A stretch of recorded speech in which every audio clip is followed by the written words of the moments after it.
Assalamualaikum warahmatullahi wabarakatuh. Alhamdulillahi rabbil alamin. Allahumma salli ala Sayyidina Muhammad wa ala ali Sayyidina Muhammad. Hari ini kita bercerita tentang kisah sahabat radhiyallahu anhu. Kisah Islamnya Sayyidina Bilal bin Rabah Al-Habsyi radhiyallahu anhu dan penderitaannya. Sayyidina Bilal Al-Habsyi radhiyallahu anhu adalah seorang sahabat yang masyhur.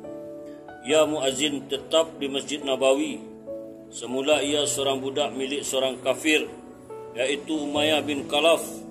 Kemudian ia memeluk Islam yang menyebabkannya banyak menerima berbagai siksaan.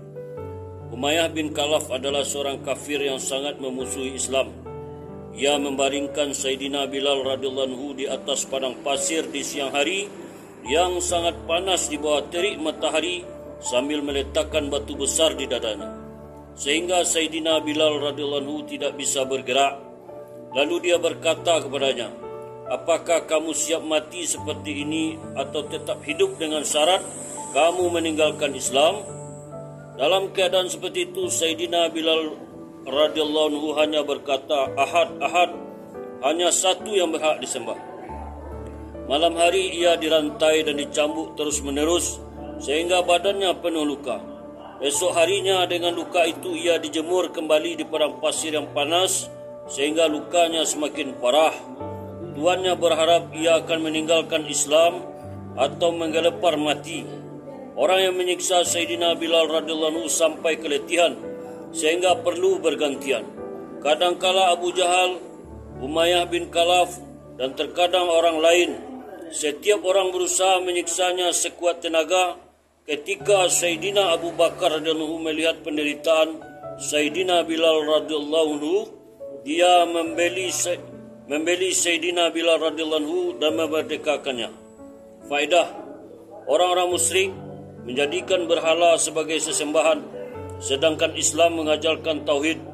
Inilah yang menyebabkan dari lisan Sayyidina Bilal radhiyallahu anhu selalu terucap ahad, ahad. Hal itu karena hubungan dan cintanya yang tinggi terhadap Allah SWT. Dalam cinta dunia yang palsu pun, kita melihat seseorang yang mencintai seseorang tentu akan merasa nikmat bila menyebut nama orang yang dicintainya. Kadangkala tanpa tujuan yang jelas namanya akan disebut-sebut. Lalu bagaimana cinta kepada Allah SWT yang mendatangkan kesuksesan dunia dan akhirat? Karena cintanya kepada Allah SWT inilah Sayyidina Bilal radhiyallahu anhu didera dengan segala siksaan.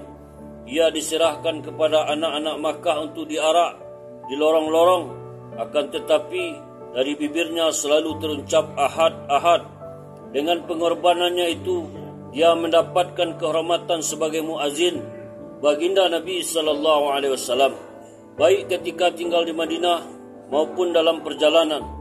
Setelah baginda Nabi SAW wafat, dia tinggal di Madinah untuk beberapa lama. Akan tetapi, karena melihat baginda Nabi SAW sudah tidak ada di tempat itu, sulit baginya untuk terus tinggal di Madinah Thayyibah. Oleh kerana itu, ia berniat menghabiskan sisa hidupnya untuk berjihad di Syam. Dia pun berangkat berjihad dan beberapa lama tidak kembali ke Makkah, ke Madinah. Suatu ketika ia bermimpi berjumpa dengan baginda Rasulullah SAW. Beliau bersabda, "Wahai Bilal, masihkah kamu setia kepadaku? Mengapa kamu tidak pernah menziarahiku?" Begitu bangun, ia segera pergi ke Madinah. Setibanya di sana, Sayyidina Hasan dan Sayyidina Husain radhiyallahu anhuma memintanya untuk mengumandangkan azan. Ia tidak dapat menolak permintaan kedua orang yang sangat dicintainya itu. Dia pun mulai azan. Tatkala suara azan seperti pada masa hidup baginda Rasulullah SAW sampai di telinga penduduk Madinah. Madinah pun gempar. Para wanita pun menangis dan keluar dari rumah-rumah mereka. Setelah tinggal beberapa hari di Madinah, ia pun kembali ke Syam. Menjelang tahun 20 Hijriah, dia wafat di Damaskus. Dari kitab Usudul Ghobah.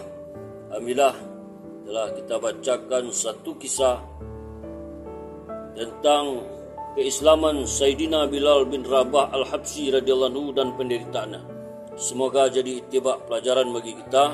Sebelum kita tutup, jangan lupa di subscribe. Kita tutup dengan doa kifarah majlis. Subhanallah wa bihamdihi, subhanallah wa bihamdika, ashhadu an la ilaha illa anta, astaghfiruka wa atubu ilaik. Assalamualaikum warahmatullahi wabarakatuh.